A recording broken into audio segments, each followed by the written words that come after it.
দেশে পালিত হচ্ছে জাতীয় মৎস্য সপ্তাহ 2025। মৎস্য সম্পদ আল্লাহর দান। আল্লাহর এই দানকে আমরা কেন সঠিকভাবে রক্ষণাবেক্ষণ করতে পারছি না? কোথায় আমাদের গলদ? কি পদক্ষেপ নিলে আমরা এই সম্পদকে দেশের প্রয়োজন মিটিয়ে বিদেশে রপ্তানি করে বৈদেশিক মুদ্রা অর্জন করতে সক্ষম হব?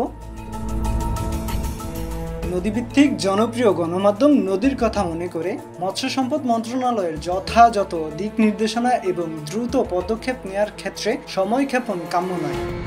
উদাহরণস্বরূপ বলা যায়, বঙ্গোপসাগরে আমাদের সীমানায় বিদেশি ট্রলারের মাছ ধরা বন্ধের কঠোর ব্যবস্থা নিতে হবে। নিষিদ্ধ সময়ে মাছ ধরা বন্ধ রাখতে প্রয়োজনীয় প্রণোদনা দিতে হবে। জেলেদের প্রাপ্য প্রণোদনা সময়ের সাথে সামঞ্জস্য রেখে নির্ধারণ করতে হবে। প্রণোদনা প্রদানের ক্ষেত্রে দুর্নীতি যেন না থাকে তা নিশ্চিত করতে হবে। উপরোক্ত বিষয়গুলো সাগর ও নদ নদীর ক্ষেত্রে যেমন প্রযোজ্য, তেমনি দেশের অভ্যন্তরে লক্ষ লক্ষ মৎস্য চাষির ক্ষেত্রেও প্রাসঙ্গিক।